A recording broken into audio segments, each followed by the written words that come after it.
I just arrived in the Arctic in the year 1845, and I have to say, this place is exactly as terrifying as I imagined. There's ice everywhere. Not little floating chunks of ice either. I'm talking about giant frozen walls stretching all the way to the horizon. The wind feels like it's trying to remove my face, and somehow people looked at this frozen nightmare and thought, yep, let's sail straight into that. And honestly, I think I just found the guys crazy enough to do it. Right over there are two ships preparing for one of the most famous voyages in history, HMS Erebus and HMS Terror. First of all, those names are not reassuring.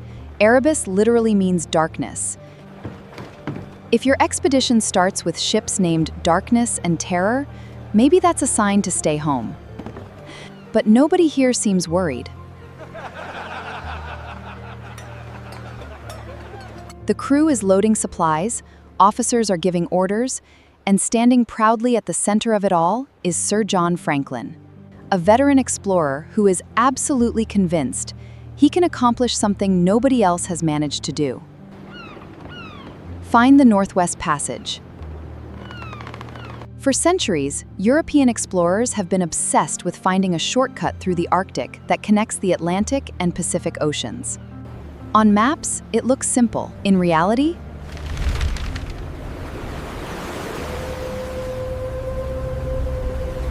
it's basically a giant frozen maze designed by nature to kill anyone who enters it. Yet Franklin believes this expedition will succeed.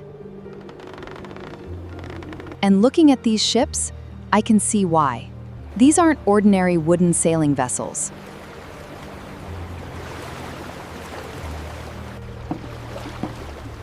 Their hulls have been reinforced with iron. They have steam engines.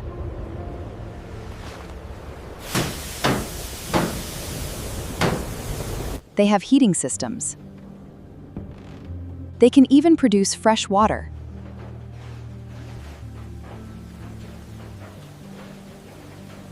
This is basically the cutting-edge technology of 1845.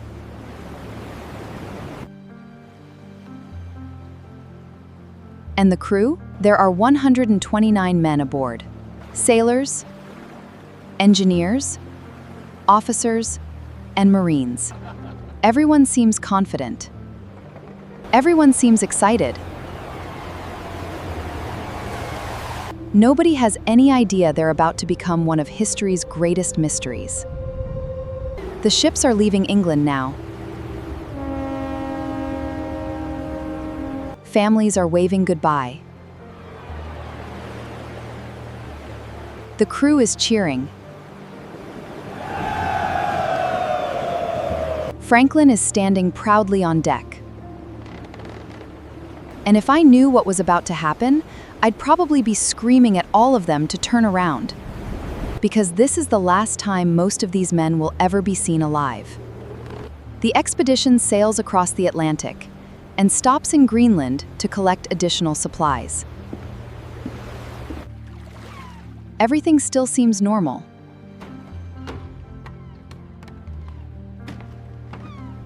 The men are healthy, operations continue. The ships are performing well. Then, in July of 1845, two whaling ships spot Erebus and Terror in Baffin Bay. The crews exchange greetings.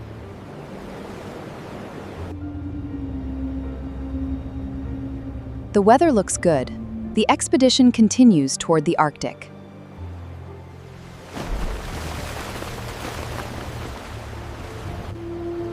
That's the last confirmed sighting. After this moment, the Franklin expedition simply vanishes. There is absolutely nothing left. No messages. Nothing. It's like the Arctic swallowed 129 men and two massive ships whole. Back in Britain, people aren't immediately concerned. These journeys take years. Nobody expects regular communication. But eventually, 1 year passes. Then another. Still nothing. And that's when people start getting nervous. Franklin's death? No, Franklin's wife, Lady Jane Franklin, is especially worried. Actually, worried might be an understatement. She's determined to find out what happened. By 1848, she successfully pressures the British government into launching search missions. And when I say search missions, I mean a lot of search missions. The British Empire starts throwing ships, money, and manpower at this mystery. Explorers head north. Others travel overland. Search teams comb through thousands of miles of Arctic wilderness. The effort becomes one of the largest search operations in naval history. And at first, they find absolutely nothing. Imagine searching an area larger than many countries, while surrounded by endless ice, blizzards, and darkness. It's like trying to find a single snowflake in a snowstorm. Years pass. Then finally, in 1850, searchers discover something. I've just arrived at a small island called Beachy Island, and honestly, this place feels eerie. There's evidence that Franklin's crew spent a winter here. Hundreds of empty food cans are scattered around. Abandoned supplies remain untouched, but the most chilling discovery is right ahead. 3 graves. 3 crew members buried carefully in the frozen ground, at least not at this stage. But it raises an important question. If these men died here, where is everyone else? And why did they leave? Nobody knows. The mystery deepens. Years later, another breakthrough occurs. And this one changes everything.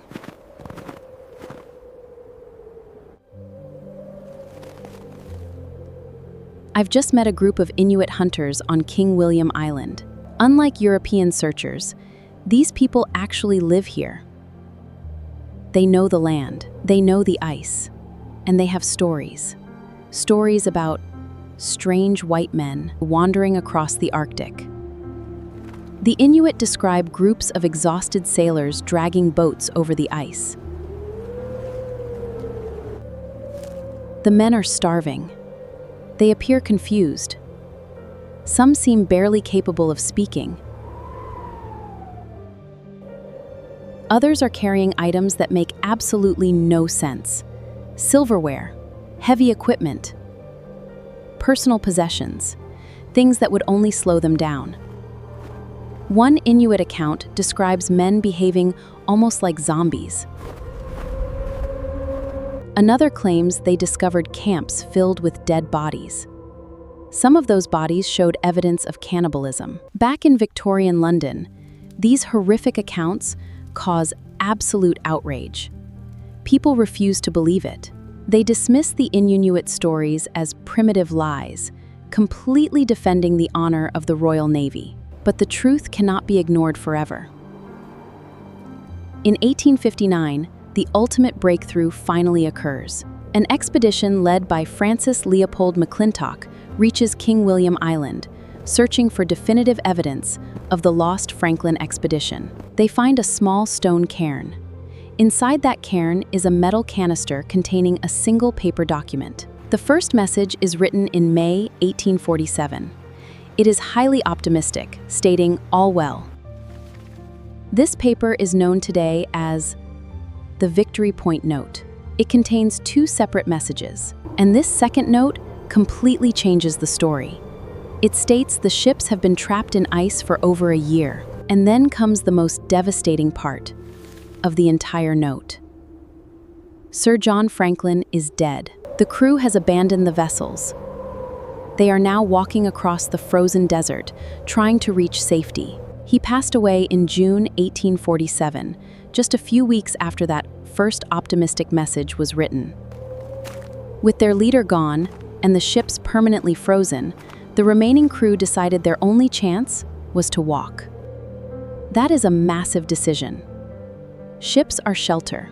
Ships contain food, supplies, and protection. Walking away from them means things must have been unimaginably bad. According to the note, Captain Francis Crozier is now in command. The remaining survivors plan to march south toward the Canadian mainland. The journey ahead is nearly 250 miles, across ice, through freezing temperatures, while starving, and already weakened by disease. Honestly, looking around right now, I can't believe anyone thought this was survivable. The landscape is endless. There's no shelter, no roads, no villages, just ice, snow, and cold. The men begin their desperate trek, and one by one, they disappear. Later discoveries reveal scattered bodies across the region. Some collapsed where they fell. Others were buried in shallow graves. Many never reached safety. The Franklin expedition is effectively gone. But one enormous mystery remains. What actually killed them? Some suspected pneumonia or tuberculosis. Then another theory emerged: lead poisoning. Researchers examining crew remains discovered unusually high levels of lead. Many believed contaminated food cans poisoned the sailors, gradually destroying their health and judgment. It's certainly possible, but modern researchers aren't entirely convinced. After all, lead exposure was common during that era. Maybe it contributed. Maybe it didn't. Then there are other theories. Some researchers suspect botulism from poorly preserved food. Others suggest severe nutritional deficiencies. And then there's one of the strangest theories I've heard: polar bears. Not because the bears attacked the crew, because the crew may have eaten them. Certain Arctic animals can carry a parasite called trichinella. If consumed undercooked, it causes a disease known as trichinosis. Symptoms include muscle pain, weakness, confusion, hallucinations, and eventually death. Some historians believe this could explain why Inuit witnesses described sailors behaving strangely and wandering aimlessly across the ice. Could disease have slowly destroyed the expedition from within? Maybe. The truth is, we still don't know for certain. Even after all these years, some questions remain unanswered. And for a long time, perhaps the biggest mystery? Where were Erebus and Terror? For more than 160 years, nobody could find them. Search expeditions came and went. Technology improved. Researchers followed clues. Still nothing. Then finally, in the 21st century, everything changed. And here's the incredible part. The breakthrough came from information people had been ignoring for generations. Inuit oral histories, the very many 19th century investigators dismissed. Researchers carefully studied Inuit accounts describing where ships had been seen. Armed with sonar, underwater robots, and modern technology, they began searching those locations. In 2014, the impossible happened. HMS Erebus was discovered beneath Arctic waters, nearly 170 years after it vanished. The wreck was remarkably well preserved. Artifacts remained inside. Doors and cabins still existed. It was like opening a time capsule frozen beneath the sea. Some areas looked as though the crew had only recently left. For the first time in generations, researchers could directly investigate the expedition's final chapter. The Arctic had finally given up some of its secrets. Standing here now, knowing where the ships rest, it's hard not to feel a strange mix of sadness and admiration. The Franklin expedition failed. Every single member of the crew died, and their mission ended in total disaster. Yet their story refused to disappear. For nearly 2 centuries, people continued searching for answers. And in many ways, the mystery isn't completely solved. We still don't know exactly how those final months unfolded. What conversations happened aboard the ships? What did the men feel when they realized rescue wasn't coming? Those answers may still be waiting. Somewhere inside the wrecks, buried beneath layers of history and Arctic water. Because this is not just a tale about exploration. It's a story about ambition, hope, survival, and the brutal reality of nature. In the end, the ice won, and somewhere beneath those freezing waters, Erebus and Terror remain silent reminders of history's greatest adventure.